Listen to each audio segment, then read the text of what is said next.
English shorthand 120 words per minute. Progressive Shorthand Monthly Magazine, December 2024.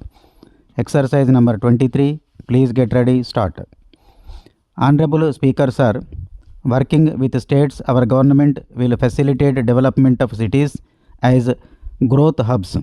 This will be achieved through economic and transit planning and orderly development of semi-urban areas, utilizing town planning schemes for creative brownfield redevelopment of existing cities.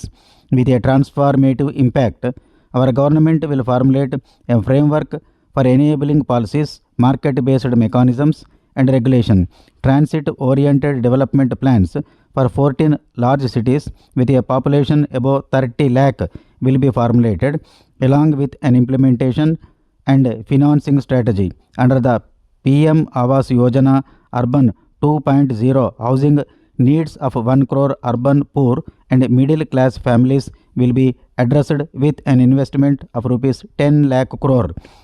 This will include the central assistance of rupees 2.2 lakh crore in the next 5 years. A provision of interest subsidy to facilitate loans at affordable rates is also envisaged. In addition, enabling policies and regulations for efficient and transparent rental housing markets with enhanced availability will also be put in place. In partnership with the state governments and multilateral development banks, we will promote water supply, sewage treatment and solid waste management projects and services for 100 large cities through bankable projects. These projects will also envisage use of treated water for irrigation and filling up of tanks in nearby areas.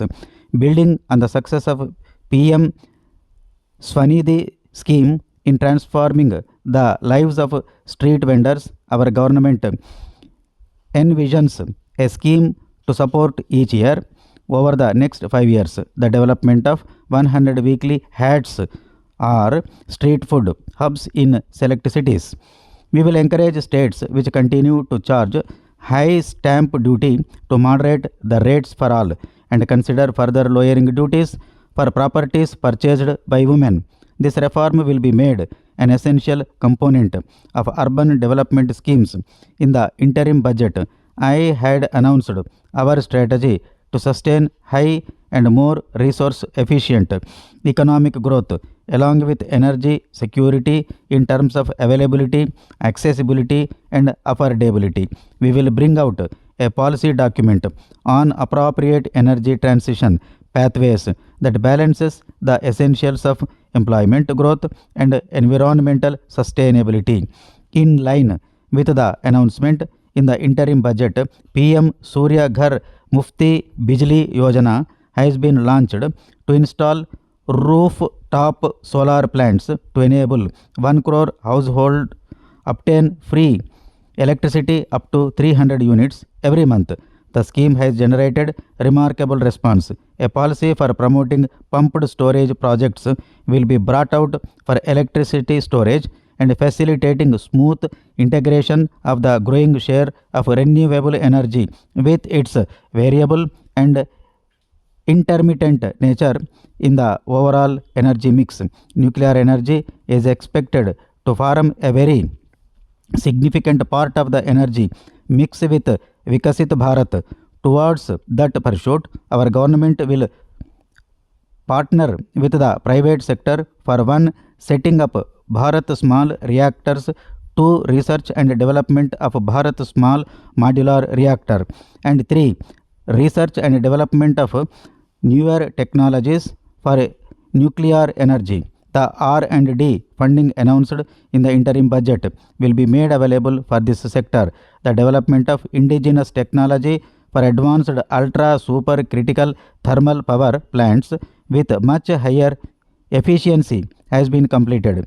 A joint venture between NTPC and BHEL will set up a full-scale 800 megawatts commercial plant using new technology. The government will provide the required fiscal support moving forward development of indigenous capacity to produce high-grade steel and other advanced materials for these plants. will result in strong spin-off benefits for the economy. A roadmap for moving the hard-to-abate industries from energy efficiency targets to emission targets will be formulated.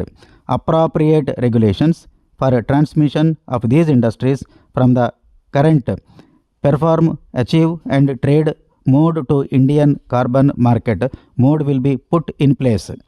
An investment grade energy audit of traditional micro and small industries in 60 clusters including brass and ceramic will be facilitated. Financial support will be provided for shifting them to cleaner forms of energy and implementation of energy efficiency measures. The scheme will be replicated in another 100 clusters in the next phase. Significant investment the central government has made over the years in building and improving infrastructure has had a strong multiplier effect on the economy. We will endeavor to maintain strong fiscal support for infrastructure over the next 5 years in conjunction with imperatives of other priorities and fiscal consolidation. This year, I have provided rupees 11 lakh crore for capital expenditure. This would be 3.4% of our GDP. We will encourage states to provide support of a similar scale for infrastructure subject to their development priorities. A provision of rupees 1.5 lakh crore for long-term interest free loans has been made this year also. To support the states in their resource allocation, investment in infrastructure by private sector will be promoted through viability gap funding and enabling policies and regulations. A market-based financing framework will be brought out in the next financial year.